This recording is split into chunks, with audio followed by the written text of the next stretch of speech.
ഞാനൊന്ന് പറയട്ടെ. എന്താണ് ബിസ്ക്കറ്റ് വേണോ? നീ എന്താ തെരുവുനായ വളർത്താൻ നിൽക്കുകയാണോ? ഇവിടെ മനുഷ്യനിവിടെ തെരുവുനായ കാരണം നടക്കാൻ പറ്റാത്തൊരവസ്ഥ. അന്നേരമാണ് പൈസ നീ ഇടയായിട്ട് മനുഷ്യത്വരഹിതമായി സംസാരിക്കുന്നുണ്ട്. മനുഷ്യത്വരഹിതമായി സംസാരിക്കുന്നതല്ല, നീ മനസ്സിലാക്ക്. നമ്മുടെ പത്രത്തിലും കാണുന്നില്ല എത്ര ആളാണ് ഈ തെരുവുനായൻ്റെ കടിയേറ്റ് ഇപ്പോൾ ഹോസ്പിറ്റലിൽ കഴിയുന്നത്. പിന്നെ നീ വളർത്താൻ നിൽക്കുക, ഭക്ഷണം കൊടുത്തിട്ട്.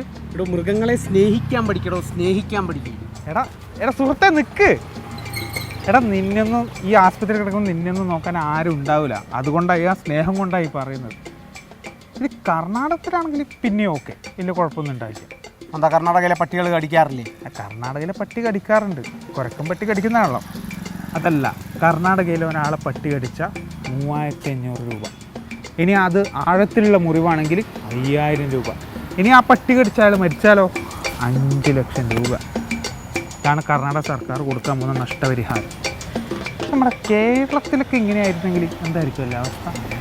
എൻ്റെ പൊന്നോ വേണ്ട. ആ കടിയേറ്റവനെ കടിച്ചത് പട്ടിയാണോ എന്ന് അറിയാൻ വേണ്ടി പ്രത്യേക കമ്മീഷനെ വരെ ഇവിടെ നിയോഗിക്കും. അത് ശരിയാ. പക്ഷേങ്കിലേ നമ്മുടെ LDF സർക്കാരിൻ്റെ ഒരു പ്രകടന പത്രികയിൽ ഒരു സാധനം വരുന്നുണ്ട്, നടപ്പാക്കുമെന്നാണ് പ്രതീക്ഷിക്കുന്നത്. അങ്ങനെ നടപ്പാക്കിയാൽ സെറ്റാവും, വലിയ സീനൊന്നും ഉണ്ടാവില്ല. പ്രകടന പത്രിക ഇറക്കിയത് ഇപ്പോഴല്ലേ? 5 കൊല്ലം കഴിഞ്ഞ് നമുക്കത് നടപ്പാക്കുന്ന കാര്യം ആലോചിക്കാം കേട്ടോ. അല്ലടാ, അത് സുപ്രീം കോടതിൻ്റെ നിർദ്ദേശമുള്ളതല്ലേ.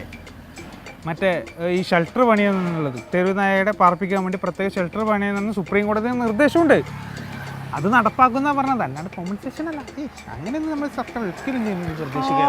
ഇതുങ്ങളെല്ലാം കൂടി ഇനി പിടിച്ചു കെട്ടാൻ പോവാണോ? മുറിയിൽ അടച്ചു കൂട്ടാൻ പോവാ ഈ സ്വതന്ത്രരായി നടക്കുന്ന ഈ ശ്വാനന്മാരെ, എൻ്റെ ശ്വാനപുത്രന്മാരെ. എടോ ആദ്യം മനുഷ്യന് പുറത്തിറക്കാതിരിക്കാൻ നോക്കും. അല്ലാതെ പട്ടികളെ കെട്ടാനൊന്നും ഞാൻ സമ്മതിക്കത്തില്ല. ആരെന്തൊക്കെ പറഞ്ഞാലും തെരുവ് നായ്ക്കളെ നമ്മൾ പൂട്ടും, അത് ആർക്കും തർക്കമൊന്നും വേണ്ട. അല്ല ഞാൻ ചോദിക്കട്ടെ, പട്ടികടിയേറ്റ കർണാടക സർക്കാർ 3500 രൂപ കൊടുക്കും.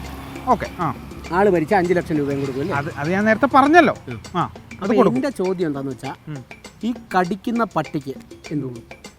എടാ പട്ടി നമ്മളിന്ന് എടുക്കല്ലേ, നമ്മളെ കടിക്കല്ലേ, പിന്നെ പട്ടിക്ക് എന്ത് കൊടുക്കാൻ? പട്ടിക്ക് ചോദിക്കാനും പറയാനും ആളില്ലേ?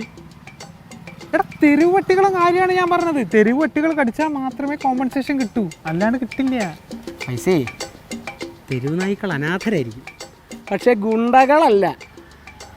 അവർക്കും ഉണ്ടോ ചോദിക്കാനും പറയാനും ആള്? ഞാനുണ്ട്.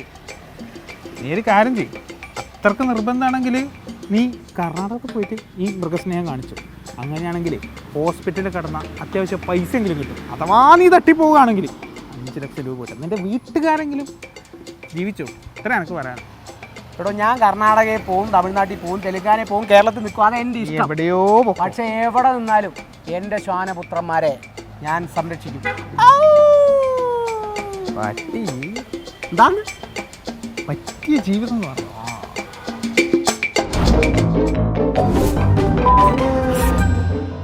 ഇനി ഞാനൊന്ന് പറയട്ടെ.